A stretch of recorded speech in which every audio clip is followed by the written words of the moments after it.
Howdy hey, and today I will be sharing my K-pop unpopular opinions. I've seen a lot of these videos, so I wanted to make my own.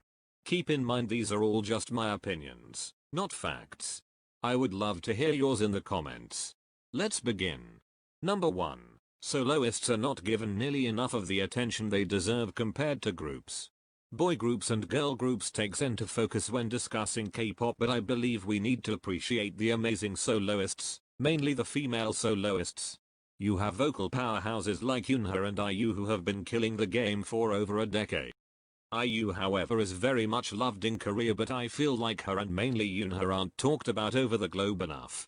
They have such beautiful songs. They have been in the industry for so long now and deserve respect.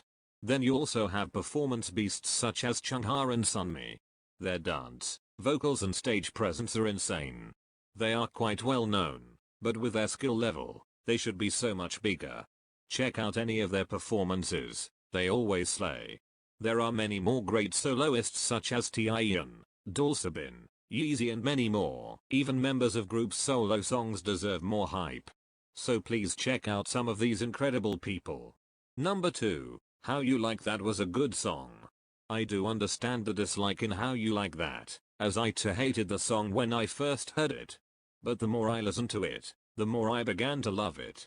Now I do believe it is definitely one of their weaker chorus, but the final chorus and Look Up in the Sky and Say Bird It's a Plane are so iconic to me, and I find myself doing the choreo all the time.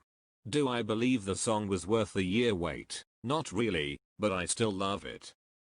However, I believe the outfits, hair and sets were where they really shined. I still can't get over Rose's lavender hair and Jennie's blonde streaks. Jisoo's extravagant outfits and Lisa's vibrant hair didn't come to play. I would like to see the formula for the song be changed for their comeback, however. Number 3. I personally don't find a lot of K-pop groups' B-side tracks to be that interesting or memorable. I feel a lot of companies put a lot of their effort, time and ideas into the title track, which does make sense, and the B-sides become more of an afterthought. Can remember the B-side tracks of all the Western artists I listen to, but a lot of K-pop artists' B-side tracks become forgotten for me. Now this may just be a problem with me, not the artists. I only really enjoy B-sides from groups I'm really into. Groups such as BTS, TXT, Blackpink, Luna, Dreamcatcher, ATEEZ, Soloists, Twice, G-Idol and a few others are the only groups I frequently listen to their B-sides.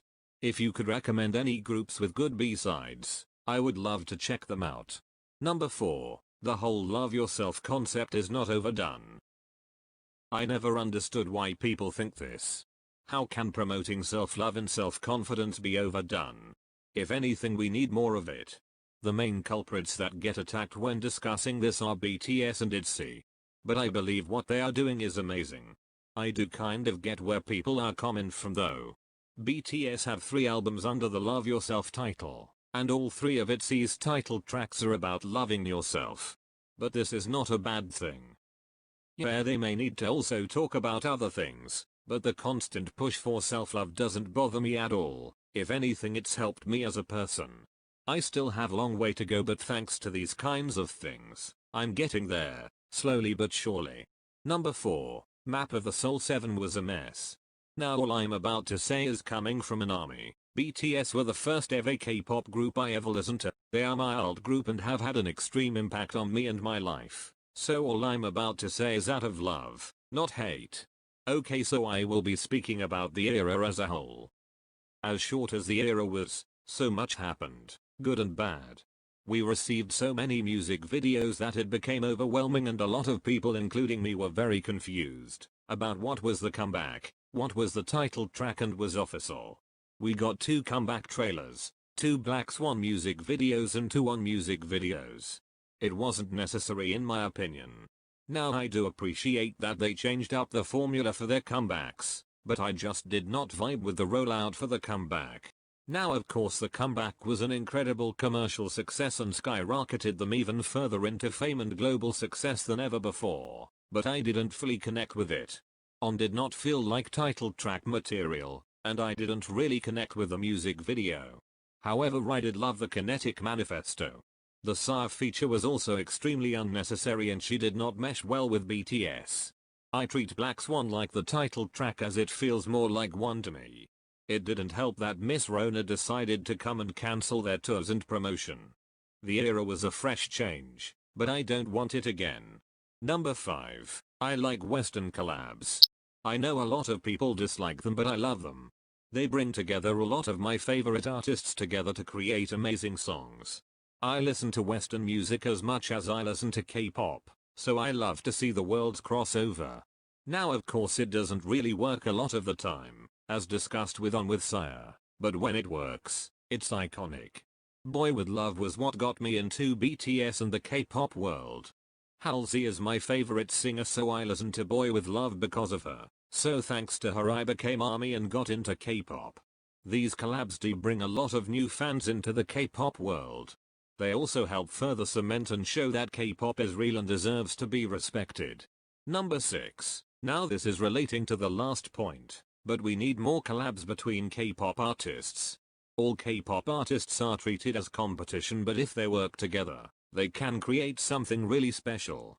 I love to see my favorites killing it together. Like imagine if BTS and Blackpink collabed, I don't think it would work, but imagine how well it would do, having ARMY and Blinks coming together rather than fighting each other. Think about all the iconic collabs we have gotten. Unfortunately most collabs only happen on stage, such as one of my favorite performances ever, which is from Sunmi, Seulgi and Awi. And the only collabs that happen in actual songs are usually between K-pop artists that are completely different and aren't in competition with each other. The songs are incredible though and are always iconic. Number 7. Streaming and setting records is stupid. We need to stop pressuring people into spending their days replaying songs and music videos. I'd just like to enjoy the music. Of course I want my groups to do well and have success, but some people take it too far. Some ARMY I saw were throwing fits and complaining that we lost, just because How You Like That got more views in a day. Why do you care so much about how many views a music video gets in 24 hours? Numbers and views are not a sign of supremacy or importance for your group. The numbers are not important, it's the genuine support and happiness for a comeback that matters. Number 8. Cute or happy concepts are not bad or basic or boring. Conveying happy emotions are as important to convey as sad emotions. The cute concepts can be very complex and meaningful and even if they were basic, does it really matter? These happy songs can have as much of an influence on your life as all these complicated stories. The songs can make your terrible days better, or bring you up when you're feeling down. They make me so happy so why does it matter that it may just be a fun concept? Not everything needs to be deep. Sometimes we need just fun in our lives. Alright, that is all for this video. Remember these are all my thoughts and you are more than welcome to share yours in the comments. I read all my comments, so I will love to read them. Peace out K-Scouts.